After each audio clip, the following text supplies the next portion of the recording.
देव भगवान की जय। प्यारे कृष्ण कन्हैया लाल की जय। श्रीमद् भगवद गीता अध्याय 4 दिव्य ज्ञान 32वें श्लोक से। एवं बहुविधा यज्ञा वितता ब्रह्मणो मुखे कर्मजान् विद्धि तान् सर्वान् एवं ज्ञात्वा विमुच्यसे।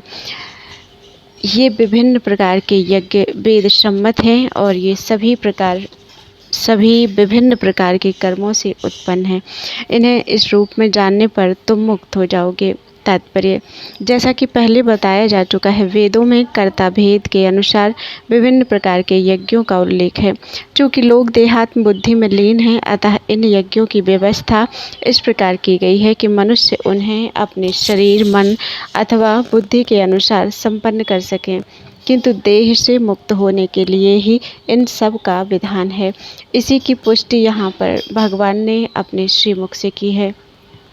श्रेयान् द्रव्यमयाद्य यज्ञाज्ञान यज्ञः परन्तप। श्रेयान् द्रव्यं यज्ञाद्य यज्ञज्ञान यज्ञः परन्तप। सर्वं कर्माखिलं पार्थ ज्ञाने परिसमाप्यते। हे परंतप, द्रव्यमय यज्ञ से ज्ञान यज्ञ श्रेष्ठ है। हे पार्थ, अंततो गत्वा सारे कर्म यज्ञों का अवसान दिव्य ज्ञान में होता है। तात्पर्य, समस्त यज्ञों का यही एक प्रयोजन है कि जीव को पूर्ण ज्ञान प्राप्त हो, जिससे वह भौतिक कष्टों से छुटकारा पाकर अंत में परमेश्वर की दिव्य सेवा कर सके। तो भी इन सारे यज्ञों की विविध क्रियाओं में रहस्य भरा है और मनुष्य को यह रहस्य जान लेना चाहिए। कभी कभी कर्ता की श्रद्धा के अनुसार यज्ञ विभिन्न रूप धारण कर लेते हैं। जब यज्ञकर्ता की श्रद्धा दिव्य ज्ञान के स्तर तक पहुंच जाती है तो उसे ज्ञान रहित द्रव्य यज्ञ करने वाले से श्रेष्ठ माना जाता है, क्योंकि ज्ञान के बिना यज्ञ भौतिक स्तर पर रह जाते हैं और इनसे कोई आध्यात्मिक लाभ नहीं हो पाता। यज्ञार्थ ज्ञान का अंत कृष्ण भावनामृत में होता है, जो दिव्य ज्ञान की सर्वोच्च अवस्था है। ज्ञान की उन्नति के बिना यज्ञ मात्र भौतिक कर्म बना रहता है, किंतु जब उसे दिव्य ज्ञान के स्तर तक पहुंचा दिया जाता है तो ऐसे सारे कर्म आध्यात्मिक स्तर प्राप्त कर लेते हैं। चेतना भेद के अनुसार ऐसे यज्ञ कर्म कभी कभी कर्म कांड कहलाते हैं और कभी ज्ञान कांड। यज्ञ वही श्रेष्ठ है जिसका अंत ज्ञान में हो। तद्विद्धि प्रणिपातेन परिप्रश्नेन सेवया उपदेक्ष्यन्ति ते ज्ञानम ज्ञानिनस्तत्त्वदर्शिनः। तुम गुरु के पास जाकर सत्य को जानने का प्रयास करो, उनसे विनीत होकर जिज्ञासा करो और उनकी सेवा करो। स्वरूप सिद्ध व्यक्ति तुम्हें ज्ञान प्रदान कर सकते हैं, क्योंकि उन्होंने सत्य का दर्शन किया है। तात्पर्य, निस्संदेह आत्म साक्षात्कार का मार्ग कठिन है, अतः भगवान का उपदेश है कि उन्हीं से प्रारंभ होने वाली परंपरा से प्रामाणिक गुरु की शरण ग्रहण की जाए। इस परंपरा के सिद्धांत का पालन किए बिना कोई प्रामाणिक गुरु नहीं बन सकता। भगवान आदि गुरु हैं, अतः गुरु परंपरा का ही व्यक्ति अपने शिष्य को भगवान का संदेश प्रदान कर सकता है। कोई अपनी निजी विधि का निर्माण करके स्वरूप सिद्ध नहीं बन सकता, जैसा कि आजकल के मूर्ख पाखंडी करने लगे हैं। भागवत का कथन है, धर्मम तु साक्षात भगवत प्रणीतम। धर्म पथ का निर्माण स्वयं भगवान ने किया है, अतएव मनोधर्म या शुष्क तर्क से सही पद प्राप्त नहीं हो सकता। ना ही ज्ञान ग्रंथों के स्वतंत्र अध्ययन से ही कोई आध्यात्मिक जीवन में उन्नति कर सकता है। ज्ञान प्राप्ति के लिए उसे प्रामाणिक गुरु की शरण में जाना ही होगा।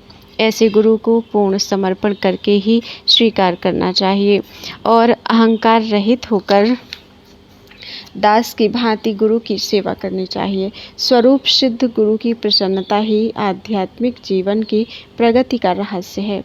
जिज्ञासा और विनीत भाव के मेल से आध्यात्मिक ज्ञान प्राप्त होता है। बिना विनीत भाव तथा सेवा के विद्वान गुरु से की गई जिज्ञासाएं प्रभावपूर्ण नहीं होंगी।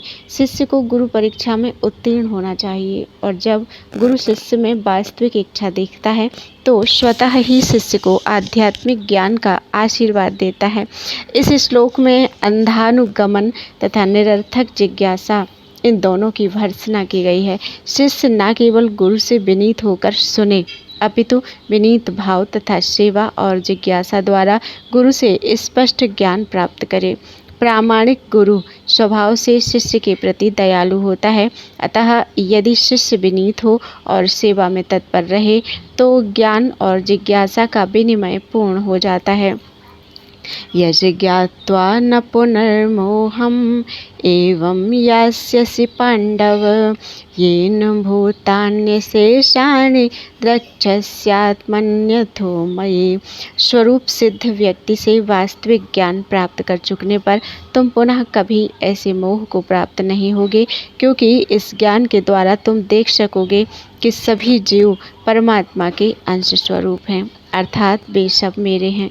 तात्पर्य: स्वरूप सिद्ध व्यक्ति से ज्ञान प्राप्त होने का परिणाम यह होता है कि यह पता चल जाता है कि सारे जीव भगवान श्री कृष्ण के भिन्न अंश हैं। कृष्ण से पृथक अस्तित्व का भाव माया अर्थात मा मीन्स नहीं, या मीन्स यह कहलाती है। कुछ लोग सोचते हैं कि हमें श्री कृष्ण से क्या लेना देना है, वे तो केवल महान ऐतिहासिक पुरुष हैं और परब्रह्म तो निराकार है। वस्तुतः जैसा कि भगवद गीता में कहा गया है, यह निराकार ब्रह्म श्री कृष्ण का व्यक्तिगत तेज है। श्री कृष्ण भगवान के रूप में प्रत्येक वस्तु के कारण हैं।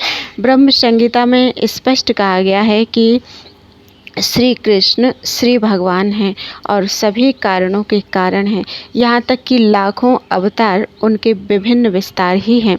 इसी प्रकार सारे जीव भी श्री कृष्ण के अंश हैं।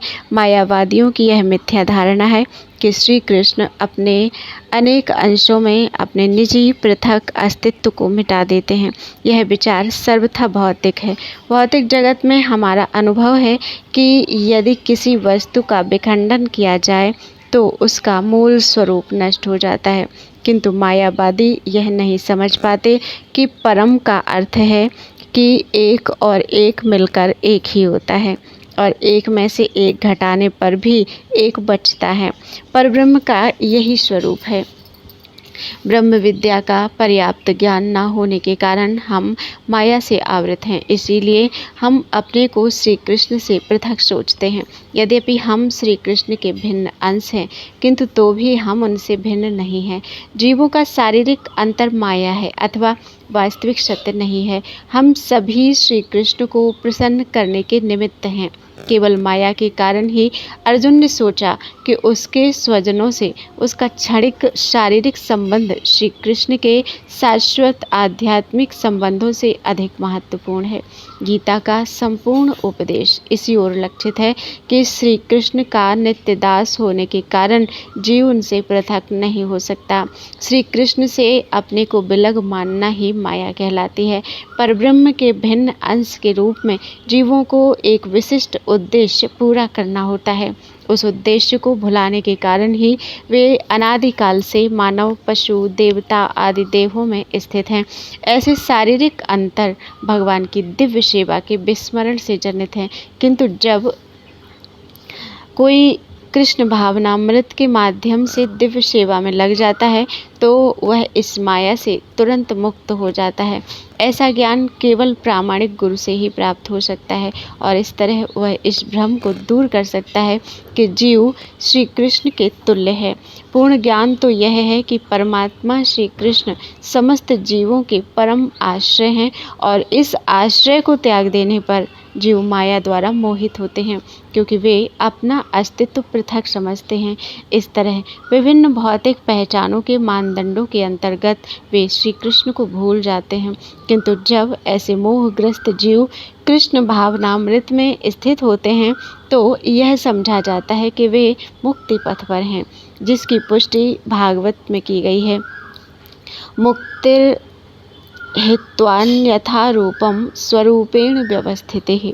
मुक्ति का अर्थ है श्री कृष्ण के नित्य दास रूप में कृष्ण भावनामृत में अपनी स्वाभाविक स्थिति पर होना।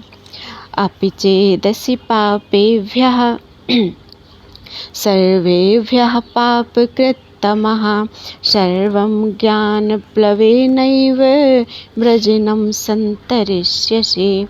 यदि तुम्हें समस्त पापियों में भी सर्वाधिक पापी समझा जाए तो भी तुम दिव्य ज्ञान रूपी नाव में स्थित होकर दुख सागर को पार करने में समर्थ होगी।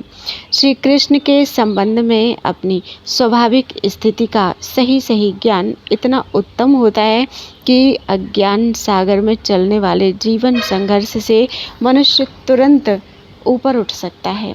यह भौतिक जगत कभी कभी अज्ञान सागर मान लिया जाता है तो कभी जलता हुआ जंगल। सागर में कोई कितना ही कुशल तैराक क्यों न हो, जीवन संघर्ष अत्यंत कठिन है। यदि कोई संघर्षरत तैरने वाले को आगे बढ़कर समुद्र से निकाल लेता है तो वह सबसे बड़ा रक्षक है। भगवान से प्राप्त पूर्ण ज्ञान मुक्ति का पथ है। कृष्ण भावनामृत की नाव अत्यंत सुगम है किंतु उसी के साथ साथ अत्यंत उदात्त भी है। यथैधांसि समिद्धोऽग्निर्भस्मसात् कुरुतेऽर्जुन ज्ञानाग्निः सर्वकर्माणि भस्मसात् कुरुते तथा। जैसे प्रज्वलित अग्नि ईंधन को भस्म कर देती है उसी तरह हे अर्जुन ज्ञान रूपी अग्नि भौतिक कर्मों के समस्त फलों को जला डालती है। तात्पर्य आत्मा तथा परमात्मा संबंधी पूर्ण ज्ञान तथा उनके संबंध की तुलना यहाँ अग्नि से की गई है। यह अग्नि न केवल समस्त पाप कर्मों के फलों को जला देती है अपितु पुण्य कर्मों के फलों को भी भस्मसात करने वाली है।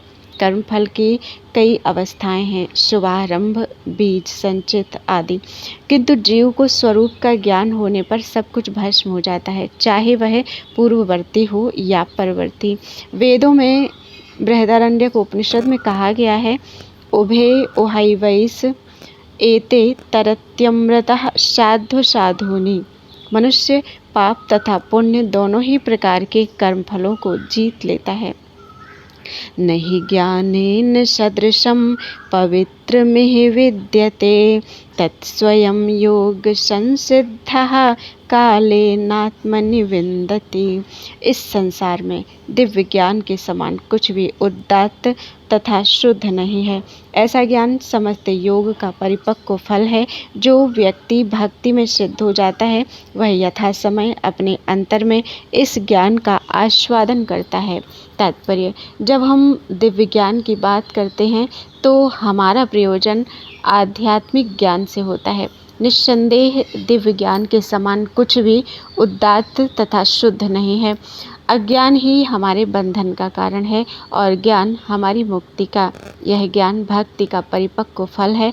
जब कोई दिव्य ज्ञान की अवस्था प्राप्त कर लेता है तो उसे अन्यत्र शांति खोजने की आवश्यकता नहीं रहती, क्योंकि वह मन ही मन शांति का आनंद लेता रहता है। दूसरे शब्दों में ज्ञान तथा शांति का पर्यवसान कृष्ण भावनामृत में होता है। भगवद गीता के संदेश की यही चरम परिणति है। श्रद्धावान लभते ज्ञानम तत्परः संयतेन्द्रियः ज्ञानं लब्ध्वा परां शांतिम् अचिरेणाधिगच्छति। जो श्रद्धालु दिव्य ज्ञान में समर्पित है और जिसने इंद्रियों को वश में कर लिया है वह इस ज्ञान को प्राप्त करने का अधिकारी है और इसे प्राप्त करते ही वह तुरंत आध्यात्मिक शांति को प्राप्त होता है। तात्पर्य श्री कृष्ण में दृढ़ विश्वास रखने वाला व्यक्ति ही इस तरह का कृष्ण भावना भावित ज्ञान प्राप्त कर सकता है। वही पुरुष श्रद्धावान कहलाता है। जो यह सोचता है कि कृष्ण भावना भावित होकर कर्म करने से वह परम सिद्धि प्राप्त कर सकता है। यह श्रद्धा भक्ति के द्वारा तथा हरे कृष्ण कृष्ण कृष्ण हरे हरे हरे राम राम राम हरे हरे मंत्र के जाप द्वारा प्राप्त की जाती है, क्योंकि इससे हृदय की सारी भौतिक मलिनता दूर हो जाती है। इसके अतिरिक्त मनुष्य को चाहिए कि अपनी इंद्रियों पर संयम रखे। जो व्यक्ति श्री कृष्ण के प्रति श्रद्धावान है और जो इंद्रियों को संयमित रखता है वह शीघ्र ही कृष्ण भावनामृत के ज्ञान में पूर्णता प्राप्त करता है। अश्रद्धानश्च संशयात्मा विनश्यति। नायं लोकोऽस्ति न परो न सुखं संशयात्मना। किंतु जो अज्ञानी तथा श्रद्धा विहीन व्यक्ति शास्त्रों में संदेह करते हैं, वे भगवत भावनामृत नहीं प्राप्त करते, अपितु नीचे गिर जाते हैं। संशयात्मा के लिए ना तो इस लोक में ना ही परलोक में कोई सुख है। तात्पर्य: भगवत गीता सभी प्रामाणिक एवं मान्य शास्त्रों में सर्वोत्तम है। जो लोग पशु तुल्य हैं, उनमें ना तो प्रामाणिक शास्त्रों के प्रति कोई श्रद्धा है और ना उनका ज्ञान होता है, और कुछ लोगों को यद्यपि उनका ज्ञान होता है और उनमें से वे उद्धरण देते रहते हैं, किंतु उनमें वास्तविक विश्वास नहीं करते। यहाँ तक कि कुछ लोग जिनमें भगवत गीता जैसे शास्त्रों में श्रद्धा होती भी है, फिर भी वे ना तो भगवान श्री कृष्ण में विश्वास करते हैं ना उनकी पूजा करते हैं। ऐसे लोगों को कृष्ण भावनामृत का कोई ज्ञान नहीं होता, वे नीचे गिरते हैं। उपर्युक्त सभी कोटि के व्यक्तियों में जो श्रद्धालु नहीं हैं और सदैव संशयग्रस्त रहते हैं, वे तनिक भी उन्नति नहीं कर पाते। जो लोग ईश्वर तथा उनके वचनों में श्रद्धा नहीं रखते, उन्हें ना तो इस संसार में और न भावी लोक में कुछ हाथ लगता है। उनके लिए किसी भी प्रकार का सुख नहीं है। अतः मनुष्य को चाहिए कि श्रद्धा भाव से शास्त्रों के सिद्धांतों का पालन करे और ज्ञान प्राप्त करे। इसी ज्ञान से मनुष्य आध्यात्मिक अनुभूति के दिव्य पद तक पहुँच सकता है। दूसरे शब्दों में, आध्यात्मिक उत्थान में संशयग्रस्त मनुष्यों को कोई स्थान नहीं मिलता। अतः मनुष्य को चाहिए कि परंपरा से चले आ रहे महान आचार्यों के पद चिन्हों का अनुसरण करे और सफलता प्राप्त करे। योग संन्यस्त कर्माणम आत्मबंधम न कर्माणि। योग संन्यस्त कर्माणम ज्ञान सच्चिन्न संशयम आत्मबंधम न कर्माणि निबध्नन्ति धनंजय। जो व्यक्ति अपने कर्म फलों का परित्याग करते हुए भक्ति करता है और जिसके संशय दिव्य ज्ञान द्वारा विनष्ट हो चुके होते हैं, वही वास्तव में आत्मपरायण है। हे धनंजय, वह कर्मों के बंधन से नहीं बंधता। तात्पर्य: जो मनुष्य भगवत गीता की शिक्षा का उसी रूप में पालन करता है जिस रूप में भगवान श्री कृष्ण ने दी थी, तो वह दिव्य ज्ञान की कृपा से समस्त संशयों से मुक्त हो जाता है। पूर्णतः कृष्ण भावना भावित होने के कारण उसे श्री भगवान के अंश रूप में अपने स्वरूप का ज्ञान पहले ही हो जाता है। अतएव निस्संदेह वह कर्म बंधन से मुक्त है। तस्मादज्ञान संभूतं हृतस्थं ज्ञानासीनात्मनः चित्त्वैनं संशयं योगम् आतिष्ठोत्तिष्ठ भारत। अतएव तुम्हारे हृदय में अज्ञान के कारण जो संशय उठे हैं, उन्हें ज्ञान रूपी शस्त्र से काट डालो। हे भारत, तुम योग से समन्वित होकर खड़े हो और युद्ध करो। तात्पर्य: इस अध्याय में जिस योग पद्धति का उपदेश हुआ है, वह सनातन योग कहलाती है। इस योग में दो तरह के यज्ञ कर्म किए जाते हैं, एक तो द्रव्य का यज्ञ और दूसरा आत्मज्ञान यज्ञ, जो विशुद्ध आध्यात्मिक कर्म है।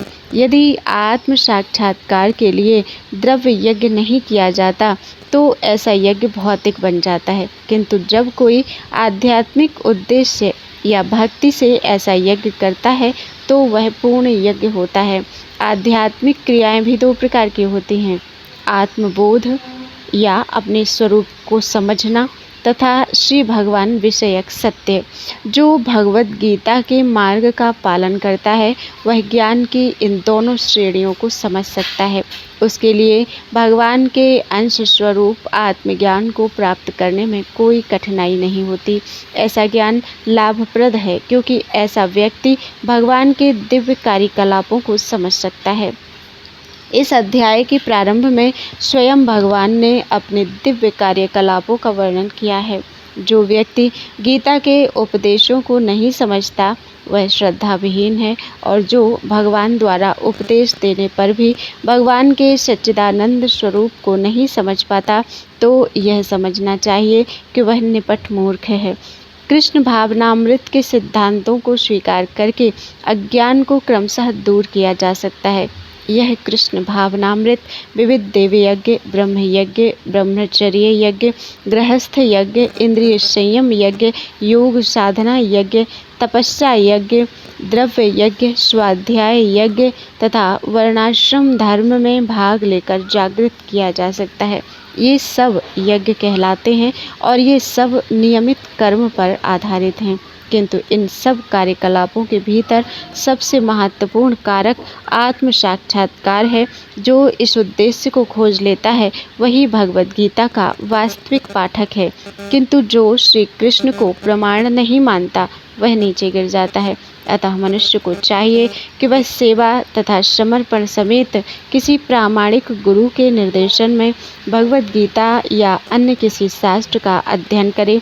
प्रामाणिक गुरु अनंत काल से चली आने वाली परंपरा में होता है और वह परमेश्वर के उन उपदेशों से तनिक भी विपथ नहीं होता जिन्हें उन्होंने लाखों वर्ष पूर्व सूर्यदेव को दिया था और जिनसे भगवद गीता के उपदेश इस धराधाम में आए।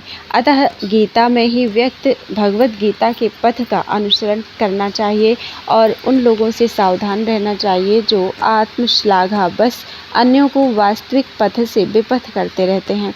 भगवान निश्चित रूप से परम पुरुष हैं और उनके कार्यकलाप दिव्य हैं। जो इसे समझता है वह भगवद गीता का अध्ययन शुभारंभ करते ही मुक्त हो जाता है। इस प्रकार श्रीमद् भगवद गीता के चतुर्थ अध्याय दिव्य ज्ञान का भक्ति वेदांत तात्पर्य पूर्ण हुआ। बोलो वृंदावन बिहारी लाल की जय। अध्याय 4 पूरा हो चुका है। त्वदीयं वस्तु गोविंद तुभ्यमेव समर्पये तेन त्वदङ्घ्रिकमले रतिं मे यच्च शाश्वतीम्।